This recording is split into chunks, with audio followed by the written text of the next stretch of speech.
Hi guys, and welcome back to the Not So Lackadaisical podcast.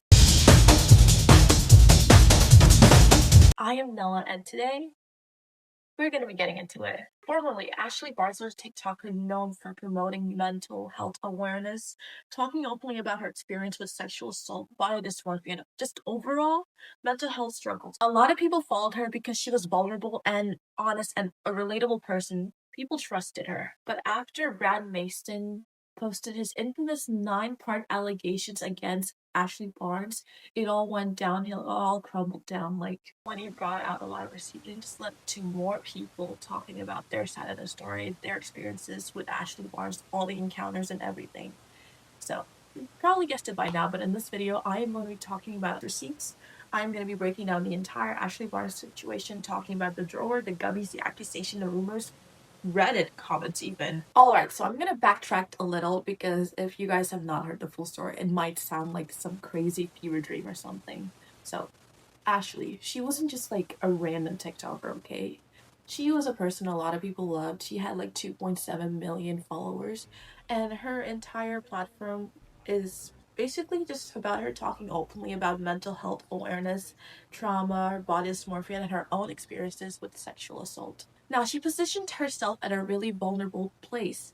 She was always talking about all her experiences, bullying, everything. She talked about a lot of things people do not normally talk about. So her audience really felt connected to her. They felt like, wow, finally someone is speaking out on like our experiences, everything. She was also open about therapy, about struggling with mental health, and covered all of that. So this wasn't just like a usual like influencer drama. No, it was like, gosh, I cannot believe I used to follow this person. I cannot believe a person like her would do something like that. Like, she straight up scammed the entire internet and profited off of it. Like, this is a woman who preached vulnerability, safety, consent, mental awareness, and then it all just went up in flames. Like, girly, what else are you lying about? Okay, now enter Brad Mason. So if you've been on TikTok recently, if you've heard of this name, then chances are you've probably watched a 9-part video, and if you haven't, I posted it in my page and you guys can watch this after. But, you know, I'll talk about it here as well. So Brad Mason, he basically dropped like his 9-part series, basically talking about everything that happened one night in a hotel room with Ashley Barnes, and also more about Ashley Barnes, the type of person she really is. He talks about the night where Ashley allegedly pressured people into this whole dare or drink situation. But it wasn't just like a silly like little dare and drink thing. No, she was full on telling people to make out with each other even when they did not want to. Now, it was also said she had been spraying pheromone spray. Now, if you guys don't know what pheromone spray is, pheromone spray is like a chemical substance produced and released by an organism to trigger a social response in other members of the same species. That's the dictionary version, but the shortened version, it's basically a spray that kind of makes you want to do stuff, if you guys get my drift. She also kept trying to get these people to take like these something gummies that would make them, you know, and like make them do some stuff. Sorry, I just do not want to say it here. Entire night just consistently involved her trying to make people hook up, make out with people the entire night. Now, one of the biggest accusations was that she tried to kiss her roommate without consent, grabbing her by the throat, and make this whole night really just unsafe. And then Brad drops the details about him finding her drawer filled, like it involved toys, like handcuffs, like fuzzy handcuffs. She had 2. And they were all like right next to a Mormon Bible. And people obviously lost their mind because, like, what the flip? Like, why do you have a Bible next to a bunch of like disgusting, nasty stuff that I'm not even sure where they've been? But guessing about her, they've probably been in a lot of places. Now, after this night, Brad says that Ashley went home and did a little bit of rehab, or at least she said she was doing rehab or something. And then later she posted this like vague video about her being misdiagnosed and not remembering like months of her life. Like, girlie, come up with a better life. We all know that is nowhere near the truth, okay? And you guys can imagine how people took that. Like, a lot of people took it as that was her trying to simply explain like her behavior and excuse of like why Brad just accused her of all of these stuff. without, addressing it directly. Which really, at this point, you kind of are screwed. No, you're not kind of screwed, you are screwed.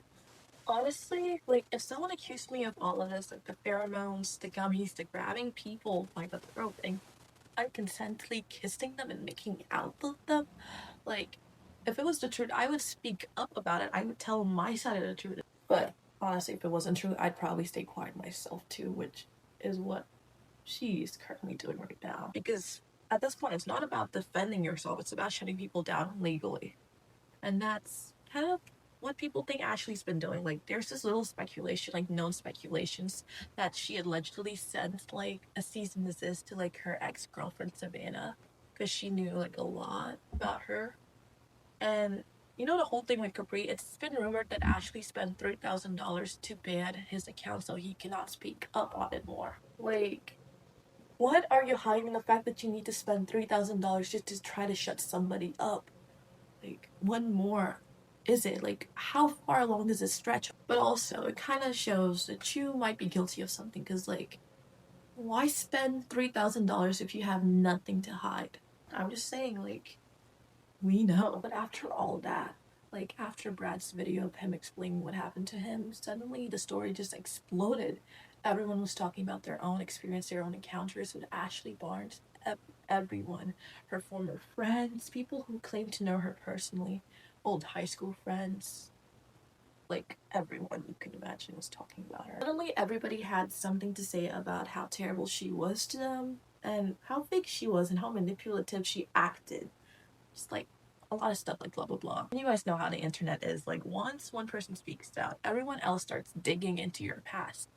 Everyone tries to find out everything they can about you, and everybody wants to share their story on how it happened. So it kind of turned into like a humongous domino effect. There was so much Reddit about her, and one of the crazy ones that I found is that she allegedly kissed her own sister. Like, how far out this thing goes? Like, when I saw that, I was like, oh gosh, I hope this is not true. I'm not sure if that's true yet, but honestly, don't even want to know, like, because that is legit weird. Like, what the actual flip? Talking about Reddits, let's get into some of them. Somebody said she's buying her followers. Honestly, like, I kind of do feel like, but I don't really think she needed to buy her followers in the first place.